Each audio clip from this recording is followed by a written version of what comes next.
KFAB.com. You want to fire one into the Zonker's Custom Woods inbox, as Johnny did. Good morning, guys. Thanks for working on Labor Day. Pleasure. Right, Rosie? Yeah. Long-time listener. My dad had a radio tuned to KFAB every room in the house while I was growing up. Drove Mom crazy, but here we are. What was the matter with Mom?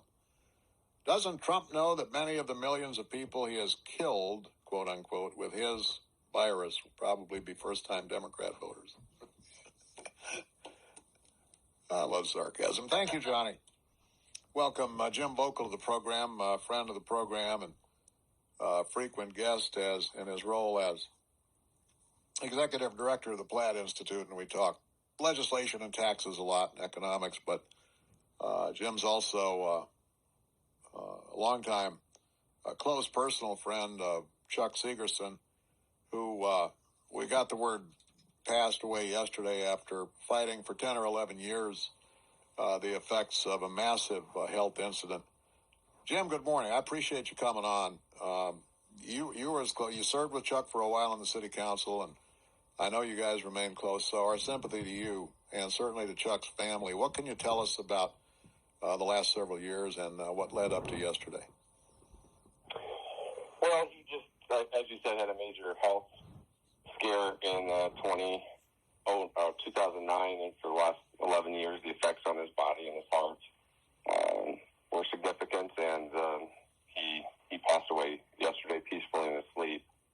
He certainly was a true patriot and a true believer. He was dedicated to public service and his family and his faith. For me, he was my mentor and many times acted as a political father to me, and his legacy and his footprint on the political landscape in the state is going to be pretty tremendous. Right. For those who don't know, Chuck was the longtime chairman of the Nebraska Republican Party. And, Jim, I know you'll remember, he had some epic debates with his counterpart in the Democratic Party, Ann Boyle, on KFAB over the years. It never degenerated into hate or name-calling. But it was a really great listen. Chuck was a smart guy. He was very brilliant. He was strategic, and I will tell you, there were probably many Democrats that were happy when he stepped away from chair of the Republican Party. He did a tremendous amount to change the political landscape in the state and to propel many Republican leaders. Guys like Ben Nelson and Peter Hogan, I think, were pretty glad when Chuck stepped aside. No doubt. Was he able to communicate? I know you visited him frequently. Could he communicate at all? He knew exactly what you were saying. He knew exactly what he wanted to say, but unfortunately, the motor skills could not allow him to speak his words, and I know that was very frustrating to a guy that was very articulate and had very strong beliefs. Right. Well, our sympathy to the family and all of Chuck's friends. What do you think he would say? And it must have driven him nuts the last few years to see what our culture has devolved into politically.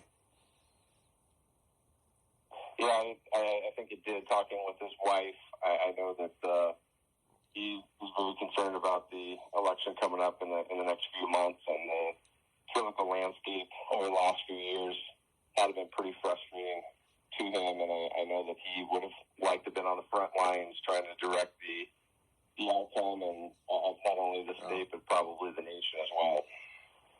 Well, he was a friend, and never. I mean, he was a bulldog when it came to articulating the principles that he believed in, but it never devolved into personal attacks. And he was a very, very outgoing, gregarious guy, just a really good guy. And then that devastating. It was a combination heart attack stroke, Jim, wasn't it? It was right after he was elected for the third time representing Northwest Omaha. And as you said, behind closed doors and face-to-face, he was a great friend. He had a great sense of humor. I can remember the laughs that he and Frank Brown and I would have behind closed doors. And I think Mike Fahey would tell you, despite being on opposite sides many times, there wasn't a greater guy to work with. Right. The only time he ever justified real expansive government expenditures was when it came to public safety. He was extremely clear about that. He said, I understand that I believe that we spend too much money as a government, and I thoroughly stand behind that, except when it comes to police and fire. And he was more than happy to rubber stamp big deals for police officers and firefighters.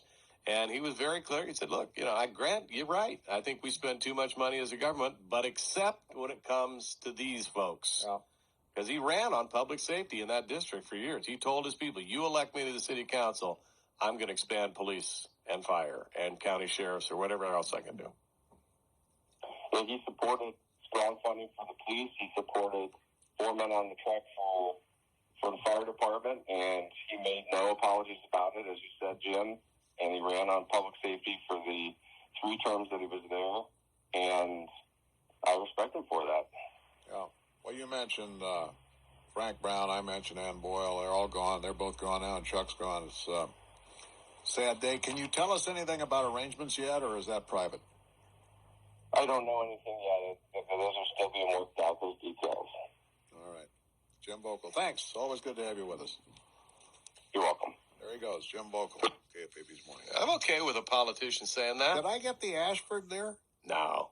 I don't think he didn't really hang up on you. Nobody hangs up on you, Sadler. Except maybe some of those, teenage girls back in the 1960s. Well, yes. But, when you had to climb the telephone pole to make the call. We'll revisit that some other time. Chuck was a staunch fiscal conservative, except when it came to police and fire. And he was. I'm with him. He was completely good with the big fat pension programs that they got, because he said whatever it takes to get police officers on the job, keep them on the job, and keep them excited about what they do, I'm in favor of. Even though I fully appreciate that I'm going to screw the taxpayers for long after I'm gone. Right. That police and fire pension fund will not be fully funded until 2046, 25 some years. And Chuck Sigerson's one of the reasons for that. But he said, I ran on public safety. Yeah. And if that means we prioritize public safety with our expenditures, that's the way it is. Yeah. Hey, as long as you're upfront about it, as long as you own your votes. And he did. And he did. Was And unabashed. I'm good with that, because then in the next election, somebody comes along and says, I think we're paying the police and fire unions too much money. You can vote for that guy. Right. So, hey, just own your vote. That's all, man. I'm trying to remember, Jim. Did Amy Melton succeed him, or was there somebody in between? No, well, there was an appointee. Mike Fahey appointed a Republican, the guy with the bow tie. What was his name? Williams. Is that right? I could be wrong. But you remember the billboards. He had the bow tie, big white, cheesy smile. And Amy beat him. Okay. Yep. 7:43 on News Radio 1110 KFAB and KFAB's Morning News. Thank you.